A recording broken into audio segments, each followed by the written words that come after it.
Hi. So we are doing our first video, and it is going to be a capstone video of our shorts from Black History Month. Even though it is March, I just wanted to say that Black history isn't something that we just do for 1 month. It's every day, 365.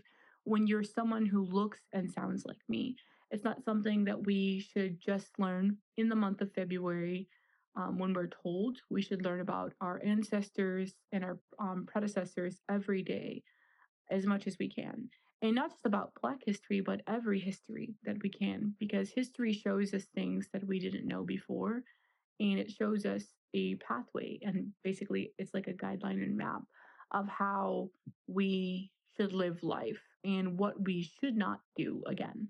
Some of the things that we talked about in the shorts were very just vicious and vile and disgusting. And some of them were so beautiful and amazing. And it started revolutions and it started just these amazing, beautiful bits and pieces of history that just were hidden or not really talked about because it's something that we don't pride ourselves in. And that's something that we should change as a Black community. I think that we should talk more about the beautiful things that come out of our history and some of the terrible things. If we just sweep it under a rug like we were, nothing will ever be done. Nothing will ever change. History will repeat itself, kind of like what it's doing now.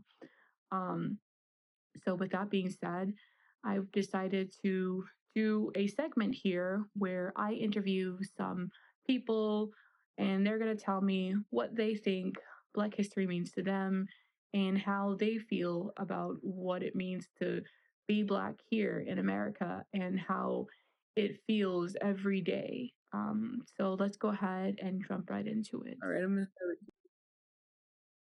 All right, so we have our first interviewer. This is Caddy.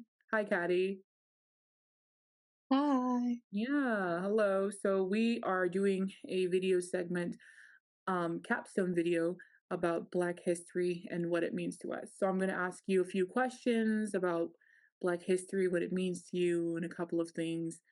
Just answer honestly and truthfully, and however you feel. Don't feel like it's like any pressure. Okay. Okay. All right. So I'm going to ask you, how do you balance honoring the struggles of the past with desire to live a soft, joyful life of today? Oh, that's a good question. Can you say that? Like, say it one more time for me. Say it one more Sure. time. How do Yeah. you balance honoring the struggles of the past with the desire to live a soft, joyful life today? You know that saying, like, I'm my ancestors' wildest dream? Mm, I feel like that's how I can balance it. okay. Like, I feel like no one can say, well, they can say it, but it's not true. Hmm. Black folks are one of the most hardworking, creative people on this planet. Right. And we built this country. And I think, if anything, the people who have fought and died for our rights would want for us is to rest. Right. They did the work so we can rest. That makes And sense. so I don't I don't feel guilty because I feel like that's what our, great grandmothers, great great would want because they never got that. Mm, So in a way to be able to see us like, oh my God, relax and have fun and actually like live off of what they built. I think that's a blessing. And mm, I think it's not something to be guilty for. I think it's something to be grateful for. mm. And so that's my goal in life, is to be able to literally just live and have and be fruitful and have fun, because that's what they would have wanted, because they That's couldn't do that amazing. themselves. That's Yeah. amazing. Yeah. Thank you. Thank you for that answer. It's well Yeah. put together, insightful. Wow, beautiful, beautiful. And the next question we want to ask is, how are you intentional about passing down our history to the next generation? Mm. Do you mean like just like younger in general, or are you talking about like if I have kids and Whether you have kids, so I know that some people are adamant about not having children, but maybe just the generation after you. So the next generation Mhm. is like, I guess, alpha. So how would you, pass down our history to the next generation? Like, what was something that you would leave behind, or you like mark on this world, to help them or guide them? Mm. I feel like for like generations, a lot of history has been passed down from word of mouth. And so I get stories from like my grandparents, my great grandparents, and then I hold on to them and then I can share them. Like, for example, with my little sister, I think the person that I am, like an educated Black queen, I have a degree in sociology and Mm, a minor in women and gender studies. So mm, I just live and breathe that realm, that field. right. And whoever I talk to, conversations like this always comes up. So Hmm. whether I'm even speaking to people who look like me, who are like Black themselves, or if they're white, Asian, otherwise, I'm talking about my people. Right. Um, and so, and it's also a give and take as well. Like I like to learn about other people and other cultures as well. And I like that cultural exchange. But just the core of me, I'm not shutting up about my people. Yeah, I And understand. I always stay curious, and I like to learn new things. Like you can study Black history your whole life, and Mm, you won't know everything. It's right. just so big. So, so yeah. That feels wow, that's amazing. Wow. Mhm. Love that answer. I love that answer. Let me see. If you could design a new monument for a Black hero living or dead, who would it be and why? A new monument. For Wow. anyone living or dead, who would it be and why? It could be any Oh. kind of figure, whether it's a hero as in like a hero as in like a teacher, a firefighter, maybe someone who's a new civil rights activist, or Mhm. someone is like a musician, whoever you think a hero is, whatever a hero is to you, who would it be Hmm. and why? My first thought, it has to be a Black trans woman. Oh, that's interesting. Hot Yeah. take. Okay. And I was like, in my mind, I was like, should it be Marsha P? Or if anything, that's not for me to decide. I feel like maybe the trans community obviously would like co- congregate Hmm. because a lot of the time, the underdogs, they fight for everybody and then they always get the shit end of the stick. Right. And Black trans women started the LGBT community. Right. You know what I mean? They fought for everybody, and Hmm. yet they still have the least amount of rights. Oh wow, that's a And good perspective. I think that, I don't know how to explain it. Like, if you're only as strong as your weakest soldier, and like if you're all about unity and you're all about community, we have to look at the community that gets the least amount of help. They have such a high murder rate. A lot of trans women, especially trans Black women, they don't make it to 50. Mm. So and I feel like they're a part of the fight. Hmm. They're part of the women's movement. They're part of the Black liberation movement, Hmm. and a lot of the time they're forgotten. Right.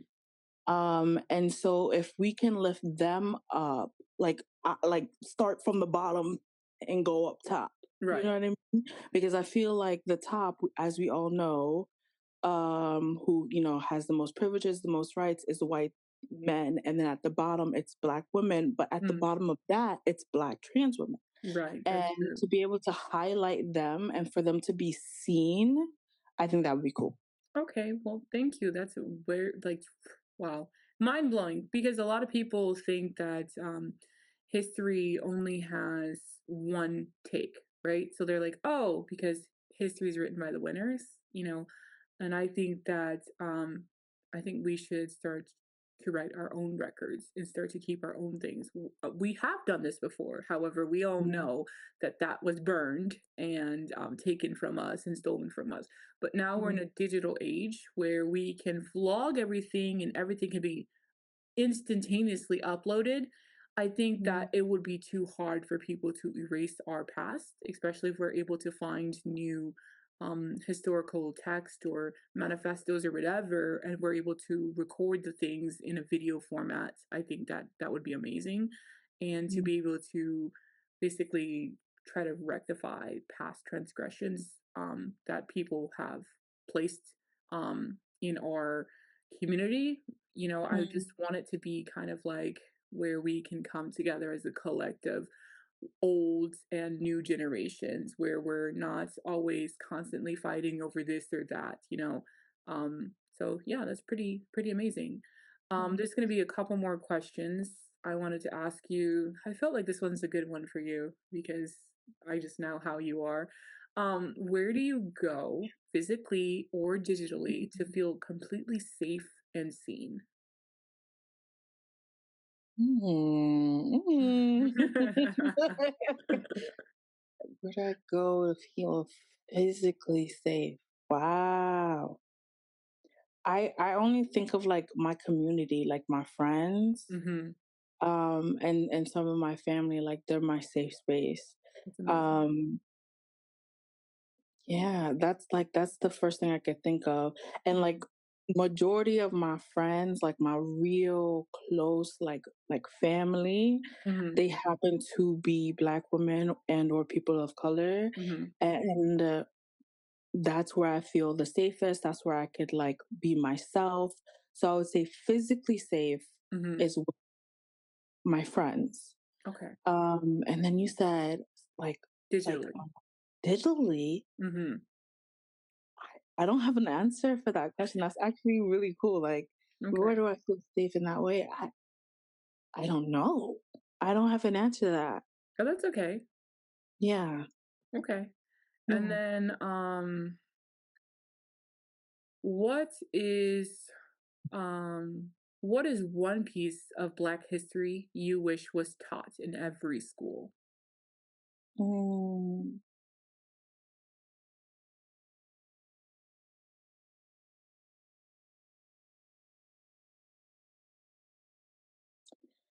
I I there's a lot that I can say, but Mhm. I feel like when I was primary school, that kind of thing, it always starts like Black history always starts with so there was a slave trip ship and the slave trade and the Atlantic, like it starts Mm. there. Mhm. And I want not only people who look like us, but the teachers, the white students, the Hispanic students.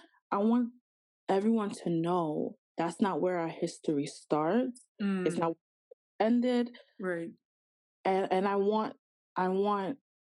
to talk about Black history even before the slave trade. Right. Because all what puts it into the minds of like the young is okay, so blacks were slaves and then now they're free. You know that Right. I meme get where you. that white girl was like, "Oh, Dr. King forgave us for our sins." Like they don't even like, you know what I mean? Um like Yeah. it's That's just I funny. feel like that's where people think it starts of like, Right. "Oh yeah, we were slaves, like, oh, poor black folk." And it's like, nah, like before white people even knew the earth wasn't flat, we've been across the Right. Americas and Right. Africa and Asia trading. Right. We we taught them how to bathe. You know what I'm saying? Like we've given so much to the world pre-save slavery, Mhm. during slavery and after like we've given so much to this world, Mm. and we don't start when slavery started. We're Right. not we're not this, oh yeah, you guys are like descendants of slaves. they're people who were enslaved, but they're people just the same. And those people, they were kings, they were farmers, they were doctors. There was a Lawyers, travelers, right, civilization philosophers, before. right. Yeah. And so I think that would be very important Okay. uh, to So talk kind of about. like the positive aspects of Black Black history, history because you're overall. saying that we don't really get into it where we start at slavery and then we move straight into civil rights, but we don't really talk about Mhm. Black excellence in a kind of where, hey, we also had people like the Moors, or we had people who were able to do open heart surgery. The first open heart surgeon, I put that on one of my on my shorts on my channel, was the Mhm. first successful open heart surgeon was a Black man. And it was just like, we didn't hear about that in school. You got to learn that stuff on your own as an adult. So that's quite Exactly. interesting. That's a really hot take. And the And last also question, go ahead. sorry, before with how modern medicine came to be, Mm-hmm. unfortunately, a lot of people would use our Black bodies for these experiments so we can do what we do now Mm, with like surgeries and things like that, mm, unmedicated, by the way. right. But before, like I said, before slavery, before all this, there were civilizations in Africa that actually did cesarean, like C-section Mm-hmm. surgery Right. before our little modern day medicine. And Mm, so that's why I'm like, we are just incredible people, and I wish we got to know that and the world got to know that. And mm, definitely, like you said, like talk about like all the things we've invented that we're using right now. It's not just peanut butter. right. That's all they talk about, like peanut butter. And I used to work at a school where they talked about like the inventions throughout like the U.S. history, Mm, and there were like there were no Black inventors. And I asked one of the teachers, like, "Hey, like, where the Black folks at?" And then she was like, "Oh, like, we're just doing it this certain time period, and there weren't like many back in those days." And I'm like, "That's a lie," but and it, yeah. So right. yeah.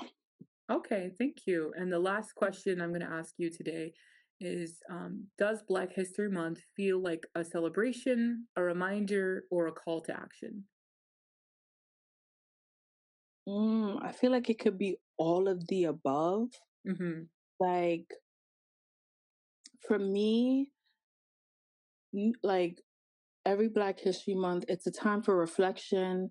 It's a time for unity. It's a time to learn new things. Mm, It's a time to like key with your other fellow Black folks, whether it's mm, virtually or with your family and friends. mm, Um, I don't know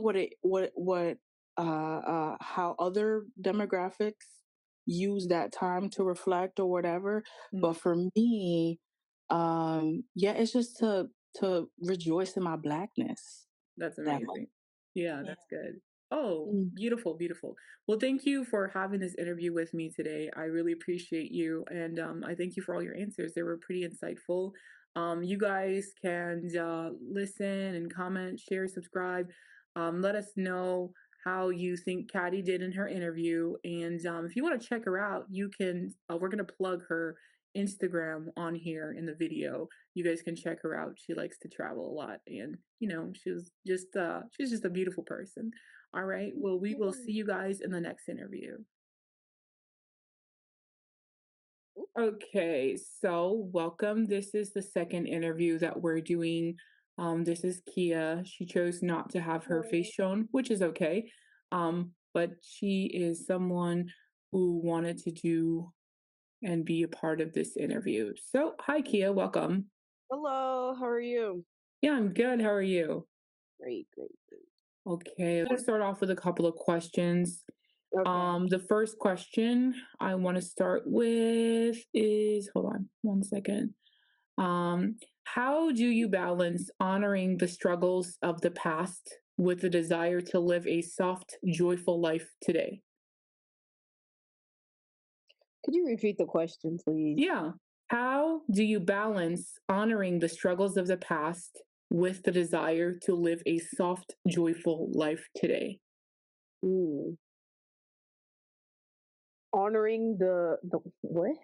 Sorry, Yeah, how do you balance honoring the struggles of the past the with the struggles. desire to live a soft, joyful life today? So, Mm, struggles of the past could be like in your past life or in the past life of Black history in mm, general, because this is part of our capstone video. yes. It's about Black history in total, where we Mm. started, where we're going, right? So, right now, we're asking about a past, how that affects how you would like to live your soft, joyful life today. Honestly, I didn't grow up in America, Okay. so Black History Month for me is different than how it is for normal Americans Okay. because I grew up in Europe and Africa. Mm, So we didn't really have a Black History Month, and Black people weren't being represented by a month for them at all. So it mhm. was really different from when I came back to America. Okay. And so, since you didn't grow up here, do you feel that growing up in Europe and Africa is totally different, kind of view space, like when it comes to learning about history, Yes, especially Black history, when it comes to America? So, like, when yes. you learned about America in the European school districts, was there anything to do with any Black history whatsoever? Or how did you all learn about your history there? In the history classes I took in Europe, there Mhm. was no Black history in any of the history books we learned about. Okay. Mainly, the main thing that we learned about was the wars that happened, the presidents of America. They didn't really go in depth into how Black people were all the bad things that were happening to Black people here and Black History Month, Hmm. and every Black person that was important into liberating Black people. Period. Okay. They don't really go in depth about that in Europe. Yeah. Okay, that's interesting. So you didn't really have to figure out like what the struggles were. You basically heard European plight. So like when it comes to like European standards, were there any struggles in the European girl, sorry, European Mhm. Black history? Is there any kind of European Black history that you guys learned about? Not necessarily American, but maybe European Black history. Did they ever talk about that? No, not really, because history classes end in 8th grade, I think.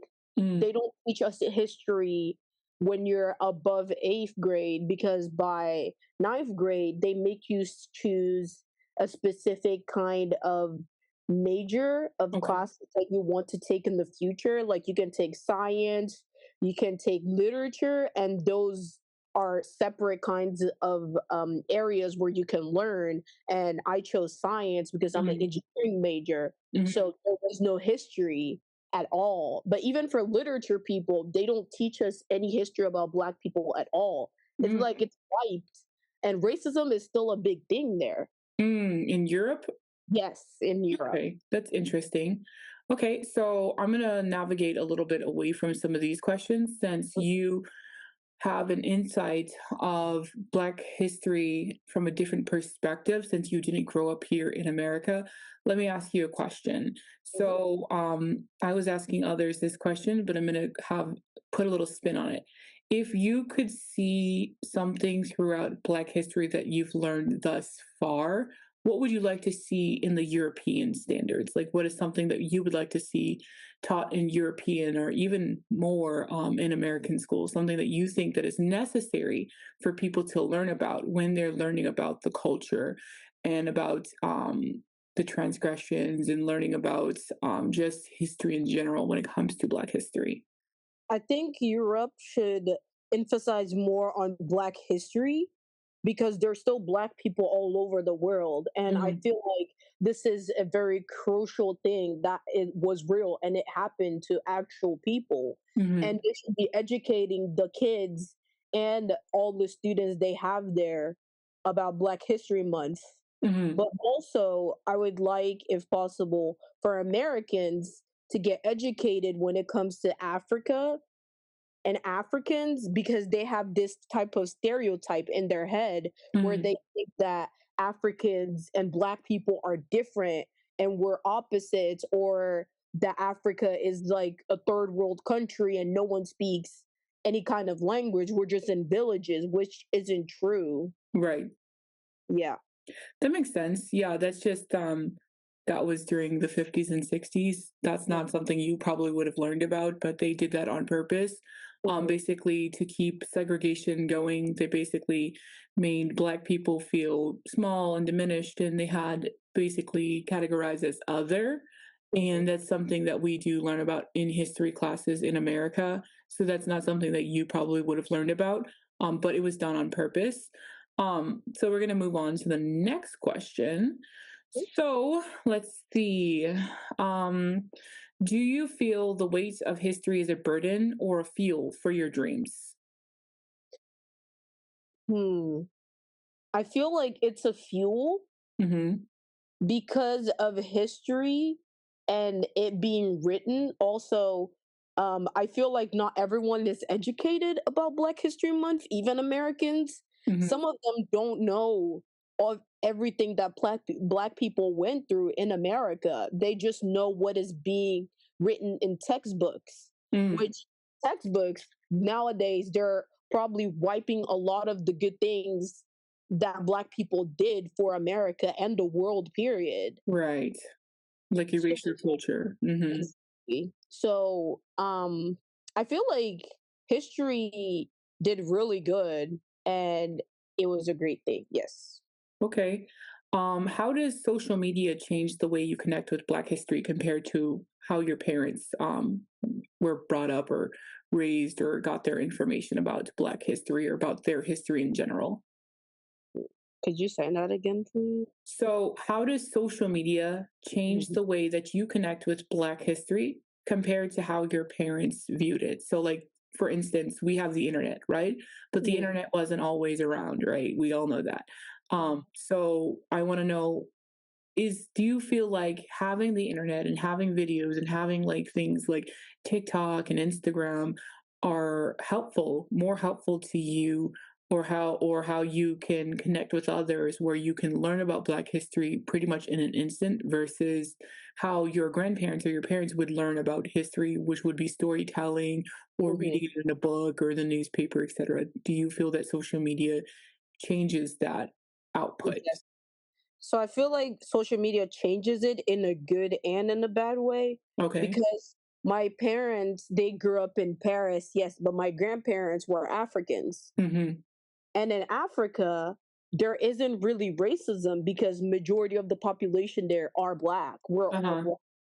And the minority are white people and other races. Mhm. So Africa and West Africa, precisely, there was no racism Right. like grandma told me. And my parents, they grew up listening to stories Mhm. about our history because it's passed down from generation to generation. So we all know where Right. we're from and what our ancestors did.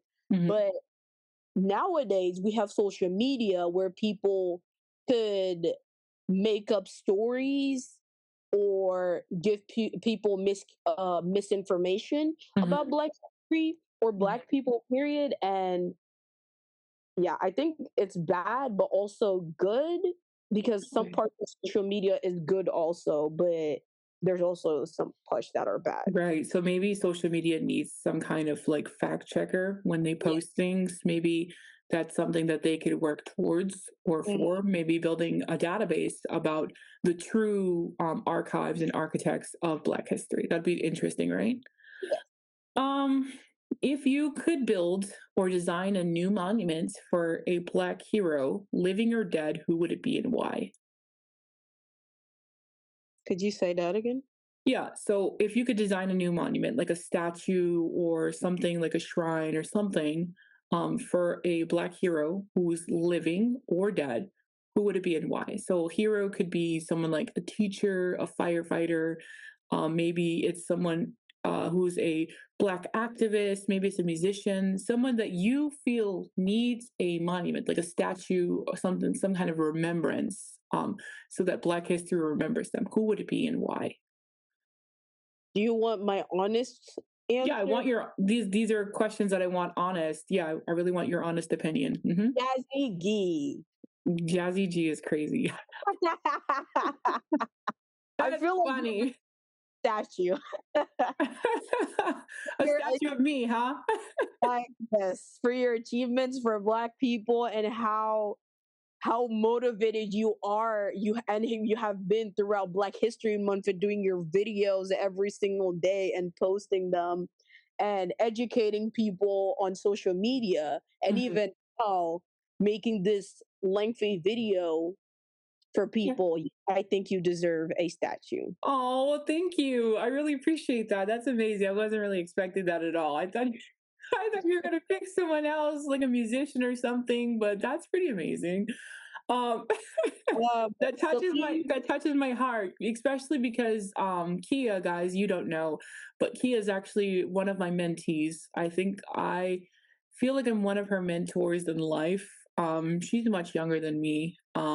She's 20, and I feel like my job as a person is to kind of like be the big sister role and try to teach people with compassion. And I feel like I've done that with Kia. And I was really excited that she wanted to do this interview with us. So I kind of feel touched that you said I'm a you hero. deserve a statue. You've been there for me through thick and thin, and every advice you've given me has been everything I needed and more. Wow, that's amazing. Oh, you're about to make me cry. Ah, okay. So let's move on to the next question. Yes. All right. Also, Celine, please cut this part out. You're gonna get a half statue because you're half Black. You know, just half of you.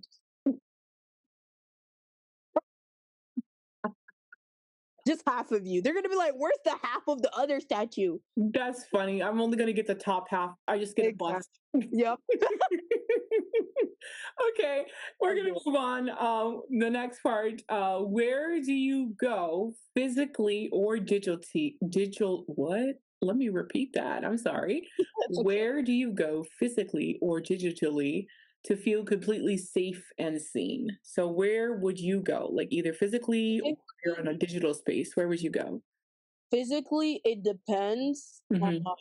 the situation. Mm-hmm. If I want to escape, sometimes I just want to stay in my room, Mm-hmm. bed. But Mm-hmm. sometimes I don't like just staying in one place, and I rather just drive around, go for a walk, enjoy nature because I love nature a lot, take pictures of the sky, go to the park, walk around, look at flowers and stuff like that. That's So it nice. really depends on the day. Okay, that's cool. Digitally, Mhm. I would call my TT. You would call your TT up, which is me, Exactly. guys. I'm Exactly. TT. Oh, she's TT. I'm I'm past TT. that. Yeah. But if TT Okay, needs me, I have other resources. I'm dead. So another question, this is probably going to be the final question that I ask you. If you could send a one sentence message to a Black child 100 years from now, what would it be? Like I'm gonna be 120 kind. Well, let's just pretend that you're already gone. This is like going to be a video or like a text message or something. So like this is somebody who's reading Black history. So you're a part of the history books. What would you say to a child who's reading your story? Like you're part of history now because they're reading about your generation. What would you Right. say? I would say don't be afraid to do things that you want to do Mhm. and don't let anybody bring you down just because of your skin color, your race, or where you're from, or the languages you speak. Mm, Just because they're stereotyping you or they have this image of you in their head doesn't mean you are that person. And you have mhm. to keep going and do what motivates you the most. Oh, wow, beautifully said. Okay, Kia, that was amazing. Well, thank you for your time today. Okay, so this is Yuri. He is our third person that we're interviewing today. He is a special guest to me because he is one of the few male friends that I really like lean into when it comes to learning about different cultures and kind of just trying to just kind of spitball. He's really he's really great, actually. I just want to let you guys know. Anyways, Yuri, introduce yourself to everyone. Hi, everybody. My name is Yuri. Don't listen to what all that she just said. I am not all that great. I'm originally born and raised from Haiti. Came here when I was 15, joined the military and everything like that. Got out of the military now working in the engineering field, and very grateful to get to meet people like Jazzy here online, doing things like this, raising awareness, doing everything that they can to pretty much uplift each other, uplift the community as best as they can. Right. Thank you. Thank you for that. Thank you for the introduction. So some of these questions are geared towards Americans. I will probably tweak them as we go along, only because, like you mentioned before, you grew up in Haiti. So that kind of perspective will probably be pretty good to hear your experience, Haiti versus American education system, versus what you experienced, as a young adult and child in Haiti versus when you were coming here as a young adult into adulthood. You know what I mean? So I'm Yes. going to start with some of these questions and just answer them honestly and as best as you can. No pressure. Okay. I just no pressure at all. Yeah, there's no pressure. So, but yeah, let me see. I think I'm going to throw in, let's No, answer this question. This is from Haiti. So this is a perspective that we would love to get from Haiti. So, what did Black History celebrations look like in your home or school when you were a child, if you had any at all? to be honest, we don't have Black History celebration, not like how it is here. Can I elaborate on that a Yeah, little? of course you can elaborate. I'm waiting. Yeah, for sure. Elaborate. I mean, we have other celebrations, to celebrate what Haitians has did in the past and everything like that. But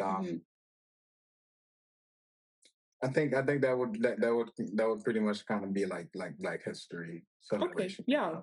Right. Yeah. Exactly. Are Yeah. there like any festivals or any points of the year where it's like specifically where you guys try to celebrate your ancestors, anything like that in Haiti? Oh yeah. May 18th, you have 1st of January when we eat shumu.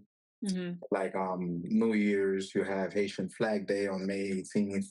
You have what was the one that just passed through during the World Cup? It's like in November or something. I said the World Cup during the qualifications. Mm-hmm. It's in November, but yeah, we have a lot of those. Okay, that's really cool. Kind of like America too, where we have like different things for depending on, where you're at in history. That makes sense.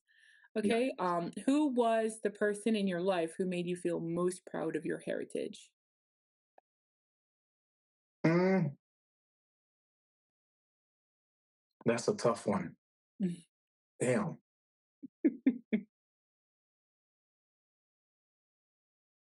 I guess I could say my mom. Okay, Yeah, I would say my mom. Yeah, that's good. That's good. I would say my mom. That's beautiful. I love it. I love it. I love when people are able to kind of just, work together with their family and listen to stories and just be able to feel that real, big connection. In your lifetime, what is the most significant change you've seen in how our stories are told as Black people? And that could be anywhere, like anywhere in the world, Europe, America, Haiti, doesn't matter where. So, what would you think from when you were a child into adulthood? How do you think it's changed? Like, is it a significant change that you've seen? I don't. If I'm being truthful, I don't think it has changed much. You think so? No, I don't You think it has changed much. I even think with social media, because social media wasn't a thing when you were kids. You know what I mean? yeah, social media definitely brought like a lot of light to things. Yeah, Mm-hmm. but the core of it, Mm-hmm. I don't think that has changed much. Okay. It's always been I hate to say this, but it's always been a us versus them mentality. You know, Yeah, I get worldwide. that. Still kind of, Yeah. I get it. I get it. What is a tradition or a story from your youth that you're afraid might be lost? Mm, that's a tough one too. Mm. Let's story from my youth, a tradition would I be afraid that we might be lost? Mm, I would probably say eating soup jumu on the first. You Mm. know, that's something that I still celebrate, not with my family, but with people that I consider family. Mm. I would hate if I end up losing that tradition. That's something that I've done since I was a kid with my family, and then that's something that I'm still doing now as an adult. That's amazing. That's beautiful. Well, hopefully that tradition keeps going on and hopefully it doesn't die out, right? Yeah. We're really big on tradition when it comes to certain things. I think that all Black people are coded the same. Doesn't matter where you are in the world. If I say a certain, context of words, people will know, right? So if I'm in Japan and I see you and I'm like, you know what that means, you know? So we have our own kind of language that we've all learned and kind of like coded ourselves to be and there's all obviously nuances between different Black cultures when it comes to like European culture versus Black American culture for sure, but there's like a happy medium, I think. So it's kind of cool to hear what people experience and what they feel is important or necessary, for their culture Yeah. to live on. So let me ask you this. How do you balance honoring the struggles of the past with the desire to live a soft, joyful life today? Hmm.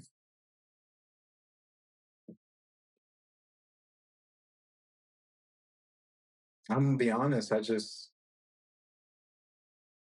try my best to not let things get to me. You Mm-hmm. know, Mm, when I wake up out the blue and I feel a certain way, I try to tell myself, maybe it's not exactly me that's feeling it. Maybe this is like a feeling from my ancestors that's Mm. passing through me now in this moment in time. Mm. That's a beautiful way to think about it. That's pretty cool. Yeah. Cool. Never heard So that I, one before. So, yeah. see, this is why I like you, because the way that you think, you just kind of. Uh, Do you feel the weight of history as a burden or a fuel for your dreams? definitely a fuel. A It fuel. wouldn't be, yeah, it wouldn't be a burden. I mean, I think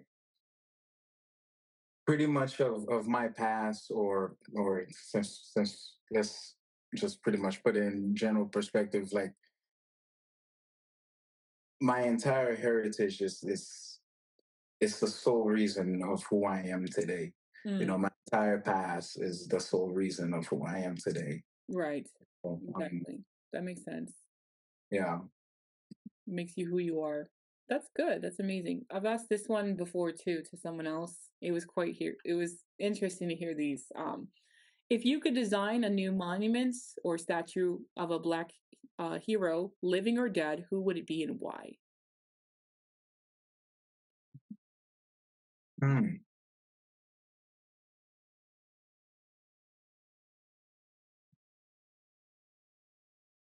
I don't think there's a monument for this person, but he was one of the founders that helped created like a mobile refrigeration. Since I'm into HVAC, guys, I'm sorry, I'm gonna, I'm It's gonna try okay. to It's make your this answer. So don't. It's your hero. So let's hear it. I think there should definitely be like a monument of him, a statue of him. He is responsible for mobile refrigeration and the trucks. Without him, there wouldn't really be. We wouldn't know HVAC for what it is now, and we wouldn't have the AC, the nice little AC when you get in that car and you turn the AC on blast. Right. You wouldn't, you wouldn't have that because of this man. Right, exactly. It would be melting. Everybody would be dying. Yeah, for sure. And I'm sure, food would be a lot spoiled. We still would be living in the Stone Ages for sure with that. The last question I want to ask you is when you hear the phrase safe haven, what is the first image that comes to your mind?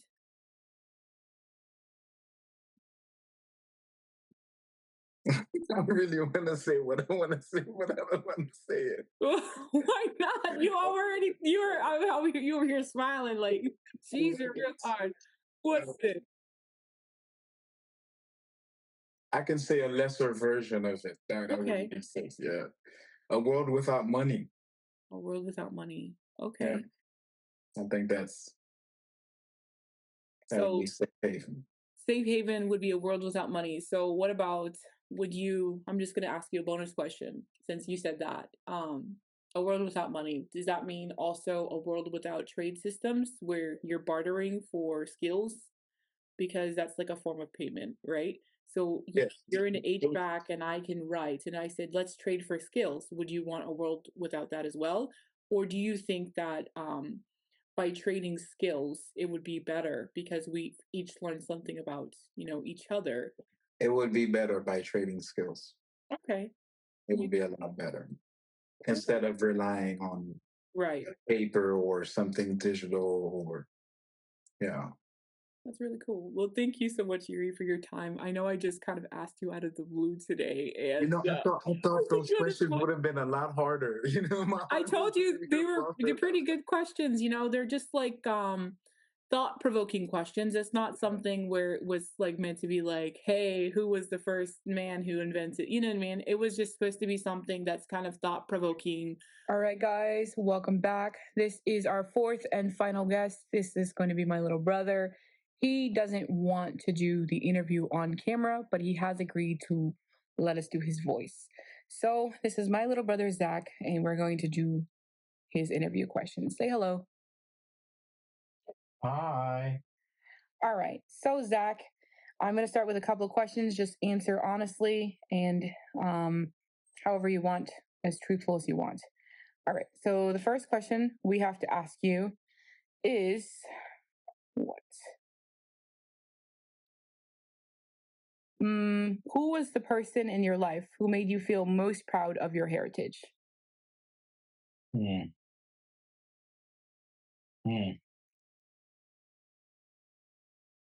That's a tough question to answer. I mean,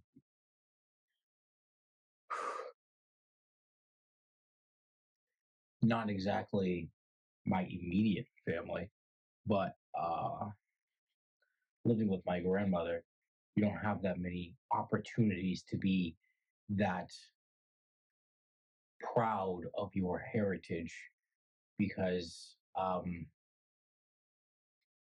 don't know, when you live with a couple of old people ranging between the ages of 70 and 90, your heritage is no further than their age, what they experienced. Like I don't know what tribe of Africa I'm from. I think my grandma thinks that we're from the tribe from Ghana. Nigeria. Nigeria? Mm-hmm. Oh. Let's see, look. I think Ghana is the place where she wants to go. Mm-hmm. But from the tribe of Nigeria. See? Not once have we had anything Nigerian in that home. Mm. So, I mean, already, I guess that was taken from us. From history, time, slavery. Next would probably be our family heritage, but I mean, even our immediate family it's so different. Every branch of family is so drastically different that you can't really like my grandma's side of the family is one way, but then I go to see my grandfather's side of the family and it's like a completely different world. But just 50 years ago, they all were under the same house, drinking from the same beer, all laughing at the same time. I can't experience that. That's something they don't want to talk about, something they don't want to bring up because that's bad blood. For some reason, a lot of Black people in America always seem to have bad blood, whether you know each other or not. But for some reason, the more you know them, the harder it hurts to break apart from them. So that's why when family breaks away, they often turn out the most drastically different. So if they ever do come back, it's never the same. It's never the same. Right. Okay. Thank you for that answer. And let's see. Let's ask you another question. How do you balance honoring the struggles of the past with the desire to live a soft, joyful life today? So we're making a face of you guys.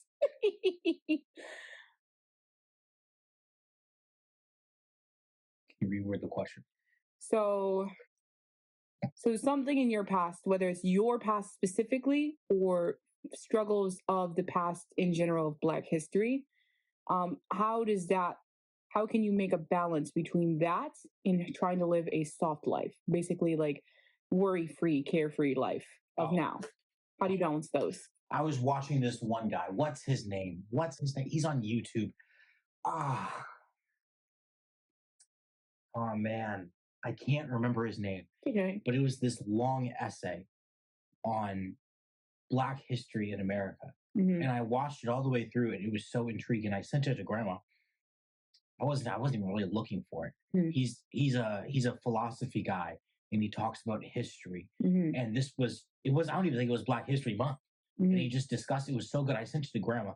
And grandma was like, that is so interesting. I learned something from this video. And it was, oh man, I don't want to botch what he said because it was so long ago. You could paraphrase it. I'm paraphrasing. But to paraphrase, it was once upon a time, there was Black people in Africa. And then these Black people in Africa were at war with other Black people in Africa all over in their own tribes. They'd capture each other.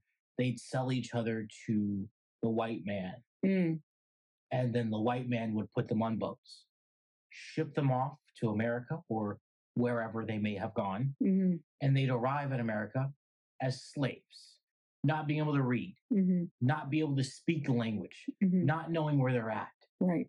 Getting separated from their wives, from their children, from their parents, never seeing anyone ever again, except for the same 5 people that whip you every single day.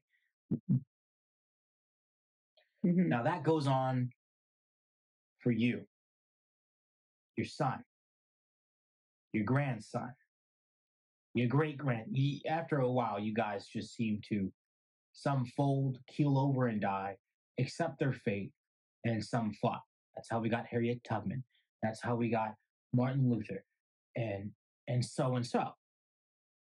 At some point, America gave Black people their freedom. They said, fine, screw it, you win, get over it, get out of here. But the white people in certain areas of America weren't ready to lose their free labor. So they had this huge farm and they said, get off my property or I'll shoot you and kill you. Or I got an awesome shed in the back. I'll even give you some pig slop. It's only going to cost you 13 cents a day. But since now you're a person, I have to pay you. I'll pay you 13 cents a day. How does that sound? So it was another workaround to keep their slaves legal. Right.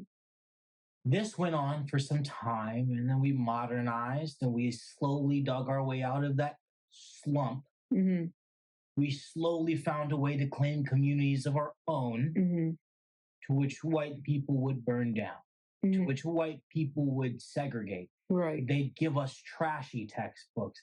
They'd make us use the rundown restaurants, right, the rundown bathrooms.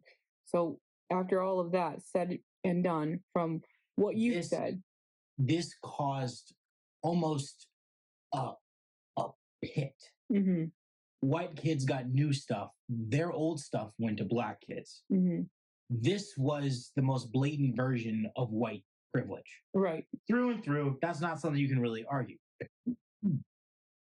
But in this video, he went on this long explanation of all of that, only to say that when Black people say we start behind and white people say, no, we all went to the same middle school, we all went to the same high school. That's true with air quotations. Mm-hmm. Sure, we went to the same high school, but your mom and dad had a truck and an SUV. I had to walk. Right.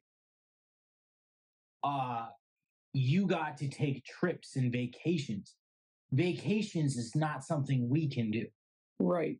We're always starting behind because while all these Black people were slaves and having to dig their way out of this pit, white people were stacking bread from their slaves and creating this farmland, passing their wealth on to their sons, and their sons could buy automobiles and go and own a home off the bat. Right. So this systemic racism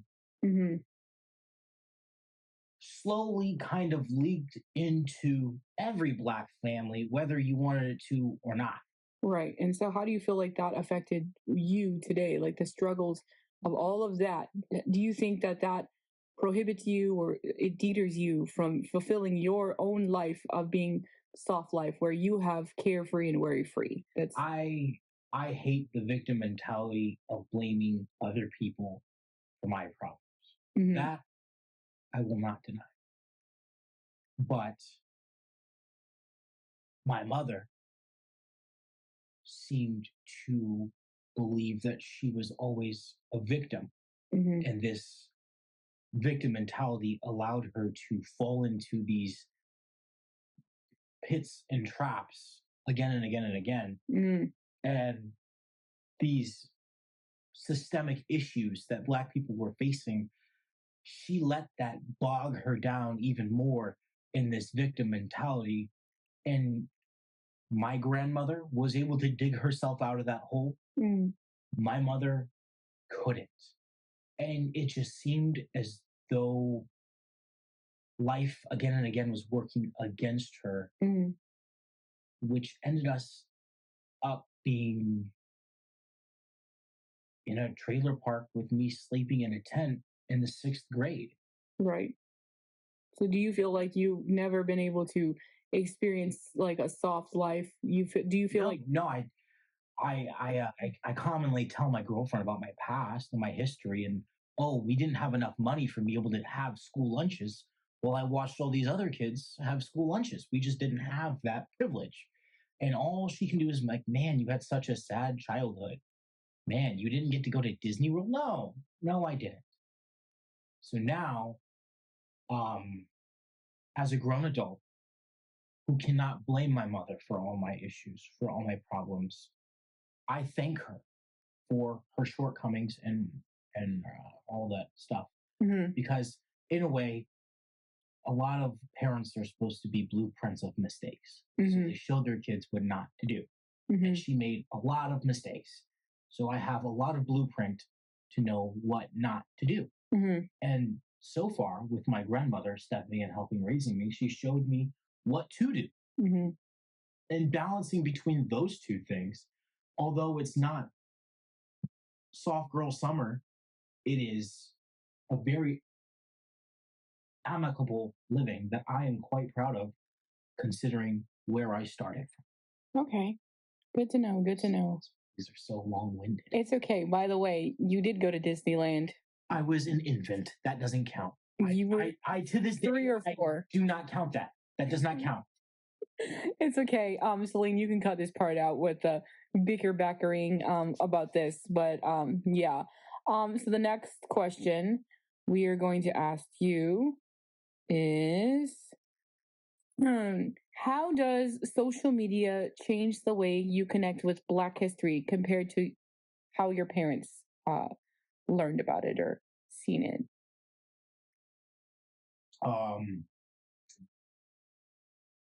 Sorry, guys. I can't really tell you how my mother or my father experienced it because my father's Hispanic. I don't think he really cared. my mother lived in quite a not gated community, but a more Caucasian environment. Mm-hmm.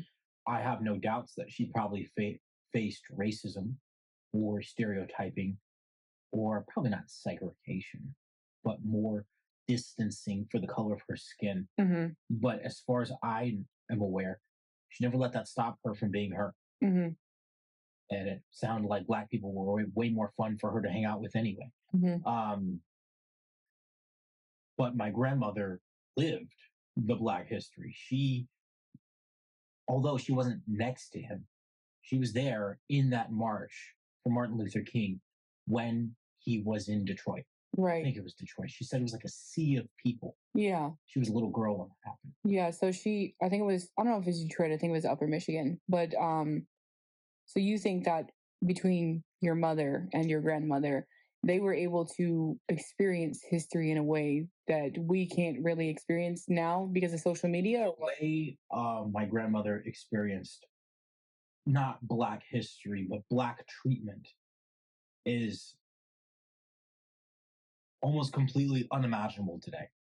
I think not just the left, but Democrats in general will do their best, whether for political gain or for brownie points, do their best to ensure that Black people never get treated or never even remotely feel like a tenth, an nth of what my grandma experienced on a daily basis. And that is very much so shown through performative experiences, performative posts on social media. Black history on social media is very tainted for me. Can you elaborate what you mean by tainted? I went to a very conservative, I went to a private Caucasian conservative Christian school. I was one of 3 Black people in the whole upperclassmen for a while. And most political things that we ever talked about was economical. And it was always left versus right, never Black versus white. And we never really talked about color unless it was specifically the Civil War or going over Martin Luther King. Other than that, it wasn't like Black history was being erased. It was like kind of an idea of, well, it's white kids, not Black people. We're going to teach white history. We're going to teach it in a way that, in Texas, there was a whole class dedicated to Texas history and a whole 3 months dedicated to Sam Houston. Why does one man need 3 months of teaching? Good question. But I can't even, I'm learning things from the movie Harry. I shouldn't have to learn things from Hollywood. Right. That should not have to be how that goes. And I think it's not exactly an issue with, I don't want to say curriculum, because that's definitely, I think it's an issue with, I'm pretty sure it's an issue with zoning issue, because you, like you're saying, grew up in you went to school in a conservative school versus, I went to high school in a very predominantly Latino community. So we learned about Cesar Chavez and civil rights, and I went to school in a different area than you did. If I was off of 5 Mile, oh yeah, I would have tons of Black history. But put me in a Jeopardy game against someone off of 5 Mile, I'd get smoked. I'd embarrass the whole Black community. But I had to learn most of my Black history from whatever grandma felt like sharing. What about social media in general? Social media in general is exactly what I was saying, was that it was tainted because of the school I went to, because of the people I followed, influenced the algorithms that were given to me. So the first political social media page on Instagram that was ever recommended to me was Prager University. The following one was Candace Owens. And then after that was Ben Shapiro. banger after banger, I guess, as they would say. I see. And then Nick Fuentes, if you've even heard of him. I know who that person is. Yes. Okay. Okay. So you're starting to see the rabbit hole. It's really falling down here. Right. I understand. So although I didn't exactly see anything wrong with it, because the only content I would really watch would be the economical ones. The coal versus electricity, and that the third and the other. But the day George Floyd died completely changed my algorithm. Now it's like it was something like Black History for LA or something, like I can't remember. It was and then all of these injustices that are done to Black people unfairly, people who are of a different ethnicity who have done far more harsh crimes receiving no punishment, but a Black person doing a very minor misdemeanor gets shot and killed because he appeared to be threatening. A lot of those stuck out to me, and for that whole time, my social media was far more left leaning. I see. And that's when I learned to kind of balance the content I intake. Right. Because it seems as though the political party on the right will not discuss issues on Black people. They will not talk about Black history. But it seems as though a lot of the economical choices that the people on the left make aren't exactly things that I agree with. So I have to give and take as a multidimensional person. I see. Interesting. Okay. Very insightful about that. And I'm just gonna ask you, I'm gonna guess one more question. Let me see which one. We are gonna ask you if you could design a new monument for a Black hero, living or dead, who would it be and why? Hero meaning it could be anyone from firefighter, teacher, civil rights activist. If you think someone who was an engineer is a hero, any kind of hero, an everyday, person, or it could be a celebrity, an artist, anyone who has any kind of sway. Who would it be and why? Kanye. Let me stop playing. Kanye. Oh, no. Interesting. No. Living or dead? Living or dead? Probably Emmett Till. Emmett Till. Interesting. That's an interesting. So, can you tell us why Emmett Till? We only got one slide on Emmett Till. At your school? At my school, we got one slide of Emmett Till. But what's the Anastasia movie? Anastasia? What's his name? Rasputin. Got a whole chapter on him. Rasputin. Why? Why? But Emmett Till. Grandma has a sour spot about Emmett Till because she doesn't. I'm not sure if your viewers know who he is, but she doesn't believe that he ever hit on any white woman. Of course he didn't. See? But for some reason in the class, that's what we were taught. But he hit on a white woman and was killed for it. And was bludgeoned so badly that they couldn't even identify his face. So sad. His mother still was grieving for a very long time. Yep. But so would you say the reason why you picked Emmett Till, is it to be like a reminder for people being wrongly persecuted? So why did you choose Emmett Till? Because he did pass away. He was just a child, he was a kid. Amir Rice. He was a kid. And it's for a myriad of reasons. Number one, he was a kid. Did a kid deserve that? No. What was that something any kid deserved? I don't think anyone deserves something like that. No one deserves that. And the fact that it happened to a kid, and you're telling me all these years later, he only gets one slide.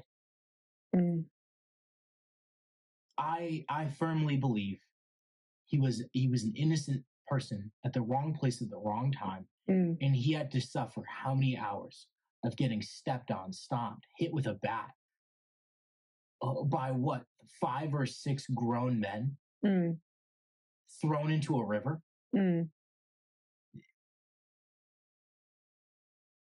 It's a reminder for sure.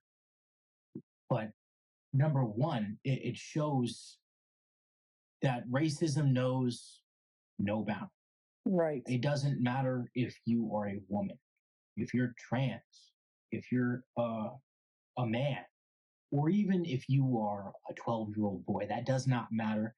If something as simple as the color of your skin upsets me, I believe I have the right to kill you for it. That is idiocy and foolishness of its highest caliber, and that is only something that is taught and trained into someone. And there's another level is that the absolute lack of humanity to it. Now, I think it's one thing to like shoot and kill a child.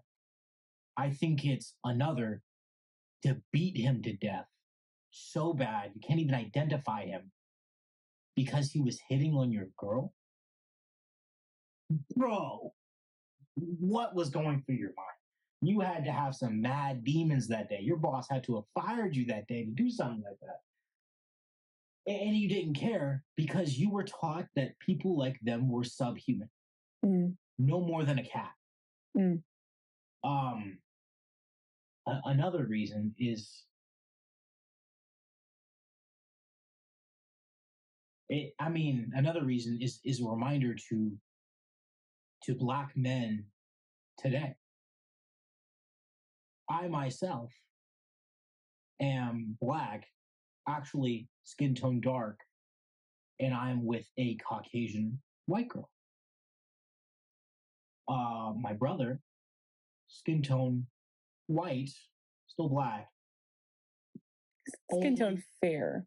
I wouldn't say white because he's not very white. He's kind of like, if he's out the sun for like a month, he's white. Okay, light skin, pale, but he has phenotypes of a Black man. But he uses the phrase, "If it ain't snowing, I ain't going." And he's an idiot. If he was back then, he would have got. I'm sorry. And there are so many people today that are still like the man who beat him until to death. Right. But do you know how uncontrolled kids are these days? They don't care and they don't know. They should know. It's like not an old wives' tale. What's the other one? It's a warning you give to people before great catastrophes. I can't remember, but one final warning. I'm not sure where you would put this monument, but it shouldn't be just some little boy. It should be the face he was buried with. Unidentifiable slop of a face. So that everyone can look onto this monster and say, who would do this to such a child? What happened? A grown man put his hands on a child because of something he, quote unquote, said. That it should be a wake-up call for a lot of people, right? Who just keep playing around. I'm not sure, but okay. I think Emmett Till would probably be my choice. All right. Well, thank you, Zack, for your input, and thank you for doing the interview. We really appreciate you here at Jazzy Gee Official. So thank you so much for your time and dedication to tell us these interesting information that you have given us. Appreciate it. All right. So we'll do the next one. Bye.